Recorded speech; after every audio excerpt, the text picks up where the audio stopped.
11ஆம் வகுப்பு பழைய தமிழ் புத்தகம் பார்த்துட்டு வரும். 5 சிற்றிலக்கியங்கள். அழகர் கிள்ளை விடு தூது. அரசன் ஒருவன் மற்றொரு அரசனுக்கு தூதுவரை அனுப்புவது பழங்காலம் முதல் இருந்து வரும் வழக்கமாகும்.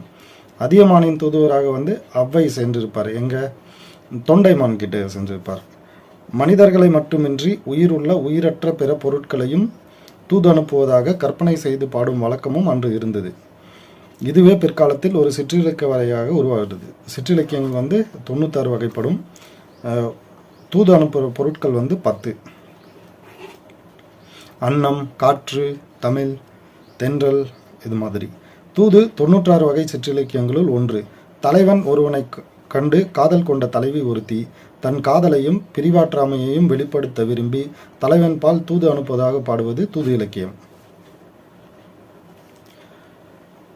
பயிர் அரும் களிவெண்பாவினாலே உயர்தினை பொருளையும் அக்ரிணை பொருளையும் சந்தியின் விடுத்தல் முந்துரு தூதென பாட்டியர் புலவர் நாட்டினர் தெளிந்தே. இந்த பாடல் தூதின் இலக்கணமாக இலக்கண விளக்க நூற்பா குறிப்பிடும் பாடல். தூது வெண்டலை விரவிய களிவெண்பாவால் இயற்றப்பட வேண்டும். அன்னம், மயில், கிளி, குயில், வண்டு, நெஞ்சம், முகில், தென்றல், மான், தமிழ், இதில் ஏதாவது ஒன்றை தூதாக அனுப்புவது வழக்கம். திருமாலிருஞ்சோலை மலையில் கோயில் கொண்டிருக்கும் அழகர் இடத்து பலப்பட்டடை சொக்கநாத பிள்ளை கிளியை தூது விடுவதாக அமைந்த பாடல் தான் அழகர் கிள்ளை விடு தூது. இது ஏறக்குறைய 250 ஆண்டுகளுக்கு முந்தைய நூல். காப்பு வெண்பா ஒன்றையும் 239 கன்னிகளையும் உடையது. பாடல் 2 அடிகளை கொண்டது தான் நம்ம கன்னி அப்படின்னு சொல்லுவோம். சொக்கநாத பிள்ளை மரபினர் பலப்பட்டடை கணக்கு என்னும் ஒரு வகை பணியை செய்து வந்தனர். இவர் தந்தையார் பெயர் சொக்கலிங்கம் பிள்ளை. சொக்கநாத பிள்ளை மகனோட பெயர், சொக்கலிங்கம் பிள்ளை அப்பாவோட பெயர். மதுரை மும்மணி கோவை, தென்றல் விடு தூது என்பன இவர் இயற்றிய வேறு சில நூல்கள். அழகர் சிறப்பு.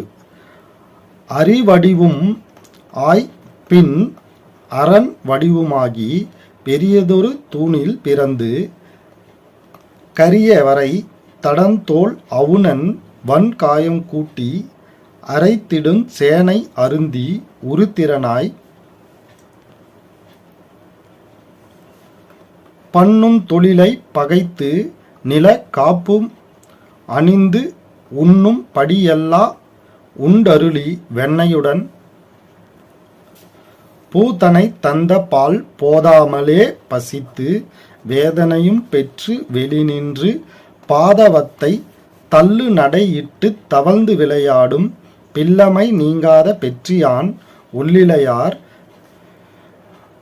கொள்ளை பெண்ணை குதிரையாக்கும் திருப்புயத்தான் கல்லை பெண்ணாக்கும் மலர்காலினான் சொல் கவிக்கு பாரம் முதுகு அடைந்த பாயலான் விண்ணவர்கா ஆர் அமுது கடைந்த வங்கையான் நாரியுடன் வன் கானகம் கடந்த வாட்டத்தான் வேட்டுவர்க்கு மென் கானகம் கடந்த வீட்டினான் என் காதல்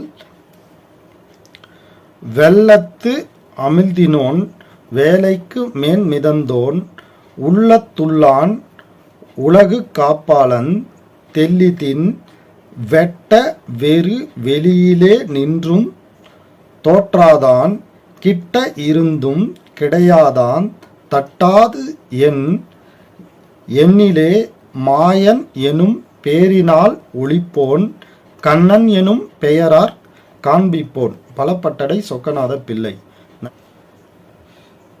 செய்யுட்பகுதியில் ஓரிரு முறை படிச்சுக்கோங்க. ஏன்னா இந்த லைன் எந்த செய்யுள்லேருந்து வந்தது அப்படின்னா நமக்கு சொல்ல தெரியணும். இல்லை ஆசிரியர் பெயர் கேட்டாலும் நமக்கு சொல்ல தெரியணும். அரி அப்படின்னா சிங்கம், அரன்னா சிவன், நரன் வடிவமாகி என பிரித்து நரன் என்னும் அவதாரம் செய்தென்று கொள்ளுதலும் ஆகும். இக்கண்ணி நரசிங்க அவதாரத்தை சுட்டியது. சிங்க வடிவும் மனித வடிவுமான ஓர் அவதாரம் தூணீர் பிறந்தது. அவுணன் அப்படின்னா இரணியன், காயம் அப்படின்னா உடம்பு, காயமே இது பொய்யடா, வெறும் காற்றடைத்த பையடா அப்படின்னு சொல்லியிருப்பாங்க. காயம் அப்படின்னா உடம்பு, உடம்பு வந்து பொய், வெறும் காற்று இருக்கிற பலூன் மாதிரி அப்படின்னு சொல்லியிருப்பாங்க. உணவுப் பொருளோடு சேர்க்கும் பல வகை பொடி. சேனை அப்படின்னா சைனியம். சேனை பிறந்த குழந்தைக்கு முதலில் நாவிலிடும் இனிப்பு. அதாவது இப்போ குழந்தை பிறந்துச்சுன்னா முதல்ல வந்து கிராமத்துலலாம் சக்கரை தண்ணி வாயில் விடுவாங்க. அப்போது அது சீனின்னு வச்சுக்கோங்க. இந்த சேனையை சீனின்னு நீங்கள் ஞாபகம் வச்சுக்கோங்க. அருந்தி அப்படின்னா உண்டுன்னு அர்த்தம். உருத்திரனாய் நிலை பெற்ற வடிவை உடையவனாகி, உருத்திரன் என்ற கடவுளாகி. பண்ணும் தொழில் அப்படின்னா காத்தல் தொழில். நிலக்காப்பு மண்ணை குலைத்திட்ட பொட்டு. நிலத்தை காத்தல். நிலத்தை காத்தல் குழந்தைகளுக்கு மண் பொட்டிடுதல் மரபு. படியெல்லாம் உருண்டருளி ஊழிக்காலத்து உலகத்தை தன் வாயினுள் போட்டு அகத்து அடக்கிய செயல். படினா உலகம். படியால், படியால் அளக்கப்படும் அரிசியால் ஆகிய பிரசாதம். பூதனை, பூதனை வந்து கண்ணனுக்கு பால் கொடுப்பது போல் நஞ்சு கொடுத்து கண்ணனை கொல்ல கம்சனால் அனுப்பப்பட்டவள். கம்சன் யாரு அப்படின்னாக்க கண்ணனுக்கு மாமா. வேதனை அப்படின்னா துன்பத்தை. பிரம்மதேவனை. பாதவத்தை அப்படின்னா மருத மரங்களை. பாதவத்தை ஆரக்கால்களை உடைய சக்கரம் பூட்டிய வண்டியை.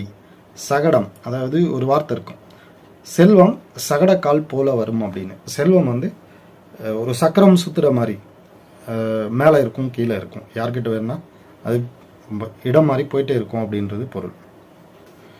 ஒல்லிலையார்னா ஒல்லிய ஆபரணத்தை அணிந்த மகளிர்.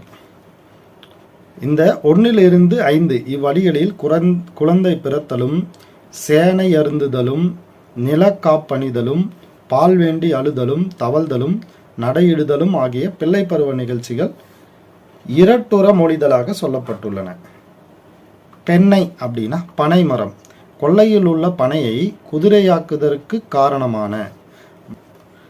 மகளிர் மடலேறுதல் திவ்ய பிரபந்தத்தில் உள்ள பெரிய திருமடல் முதலியவற்றால் அறியப்படும். புய அழகை கண்டு மகளிர் மடலேறுவர் என்பது கருத்து. பெண் அப்படின்னா அகலிகை. கவிக்கு திருமலிசை ஆழ்வார் மாணாக்கரான கனிக்கண்ணர் பொருட்டு. பாரம் அப்படின்னா பலு அல்லது சுமை. முதுகு அடைந்த பாயலான். பாம்பு படுக்கையை தோளில் தூக்கி கனிக்கண்ணாருக்கு பின்னே சென்றவன். இது வந்து வினையால் அணையும் பெயர். ஆர் அமுது கடைந்த அரிய அமுதத்தை கடைந்த. தேவர்க்கு திருப்பார்கடலில் அமுது கடைந்த புராண செய்தி. நாரியோடு அப்படின்னா சீதா பிராட்டியோடு. வன் கானகம் கடந்த வலிய தண்ட காரணியகத்தை கடந்து சென்ற வேட்டுவர்க்கு. சரண் என்னும் வேடனுக்கு. மென் கால் நகங்கள் தந்த மெல்லிய கால் நகங்களை தந்த கண்ணபிரானுடைய காலை மானாக நினைத்து சரத்தை எய்து பின் கண்ணபிரானுடைய பாதம் என்று அறிந்து வருந்திய அவனுக்கு வீட்டையும் அளித்தார் என்பது வரலாறு. மடக்கனி. இந்த 8வது பாடல்ல வன் கானகம் கடந்த வாட்டத்தான் வேட்டுவர்க்கு மென் கானகம் கடந்த வீட்டினான். இதுல வந்து இருப்பது மடக்கனி. மடக்கனி வந்து ஒரு சொல் ஒரு அடியில் வருது, திரும்பவும் மறு அடியிலும் அதே சொல் பிரிந்து வருது, வேற ஒரு பொருளை தருது. இதுதான் வந்து மடக்கனி. மடக்கனியும் கிட்டத்தட்ட சொல் பின்வரு நிலை அணி மாதிரி தான் இருக்கும். இந்த 9வது பாடல் பார்த்தீங்க அப்படின்னா, வெள்ளத்து அமிழ்ந்தினோன் வேலைக்கு மேன் மிதந்தோன். முரண் அமைந்துள்ளது. அதாவது அமிழ்ந்தினோன்னா இப்போ தண்ணி இருக்குது, அதுக்குள்ளே மூழ்கிட்டோம் அப்படின்னு அர்த்தம். மிதந்தோன்னா தண்ணிக்கு மேலே மிதந்தோம் அப்படின்னு அர்த்தம். வேலை கடல், பார்க்கடல். உள்ளத்துள்ளான் மிக அண்மையில் இருப்பவன். உலகுக்கு அப்பாலான் மிக சேன்மையில் இருப்பவன். சேயன் அணியன். என் சிந்தையுள் நின்ற மாயன். திருமங்கையாழ்வார் பாசுரம். இந்த சேயன் அணியன் என் சிந்தையுள் நின்ற மாயன் அப்படின்றது திருமங்கையாழ்வார் பாசுரத்தில் இருக்கிற ஒரு லைன்.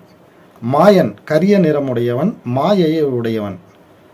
கண்ணன் எல்லார் கண்ணிலும் உள்ளவன், எல்லாருக்கும் கண் போன்றவன். இலக்கண குறிப்பு. வன்காயம் அப்படின்னா பண்பு தொகை. அரைத்திடும் சேனை எதிர்கால பெயரெச்சம். தந்த பால் கடைந்த பாயலான் இறந்த கால பெயரெச்சங்கள். மலர்கால் ஓமை தொகை. வன்கானகம் பண்பு தொகை. இலக்கண குறிப்பு. தூணீர் தூணில் வந்திருக்கணும், அப்போ இது ஈற்றுப்போலி. ஈற்றுப்போலி. வன்காயம் வன்மை கூட்டல் காயம் பண்பு தொகை. பிறந்து வினையச்சம். பிறந்து வளர்ந்தான் அந்த மாதிரி வரும். மலர்கால் அதாவது மலர் போன்ற கால் ஓமை தொகை. ஓம உருபு மறைஞ்சு வந்தா தொகை, வெளிப்படையா வந்துச்சுனாக்கா தொடர். நீங்காத இது வந்து பெயரச்சம். கரெக்டா சொல்லணும்னா எதிர்மறை பெயரச்சம். ஆர் அமுது அருமை அமுதுனாலையும் ஓகே. பாடத்தில் வந்து ஆர் அமுது அப்படின்னு இருக்கு, அப்போ வந்து இது வந்து பண்பு தொகை. கிடைப்பதற்கு அரிய அமுதம் அப்படின்னு அர்த்தம். பாயலான் அப்படின்னா பாம்பு படுக்கையை எடுத்துக்கொண்டு சென்றவர் அப்படின்னு அர்த்தம். அப்போ அவர் பாயை எடுத்துட்டு போனதுனால தான் அவர் பாயலான். அதனால இது வினையால் அணையும் பெயர். அந்த வினையால பெயர் வந்துச்சு, வினையால் அணையும் பெயர். பெயர். அடுத்து அறிவடிவு. அறிவடிவில் வந்து ரெண்டு விஷயம் இருக்கு. ஒன்று அரினா வந்து சிங்கம். அரினா சிங்கம்.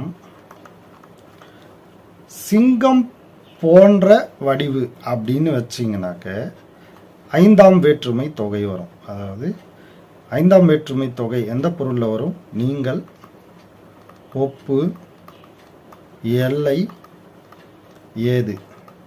ஒப்புன்னும் போது தாயை போல பிள்ளை, நூலை போல சேலை, அந்த மாதிரிலாம் சொல்லுவோம் இல்லைங்களா. இப்போ சிங்கம் போல வடிவு எடுத்தார் அந்த மாதிரி சொன்னோம் அப்படின்னா அது ஐந்தாம் வேற்றுமை தொகை.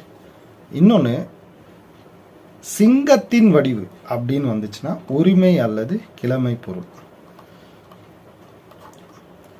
அதாவது சிங்கத்தின் வடிவம் அப்படின்னு பார்த்தீங்க அப்படின்னா இது ஆறாம் வேற்றுமை தொகை. சாய்ஸில் வந்து இந்த ஐந்தாம் வேற்றுமை தொகை இல்லை ஆறாம் வேற்றுமை தொகை, இது இரண்டில் ஏதாச்சும் ஒன்று தான் இருக்கணும். இது கொஞ்சம் ஞாபகம் வச்சுக்கோங்க. தேங்க்யூ.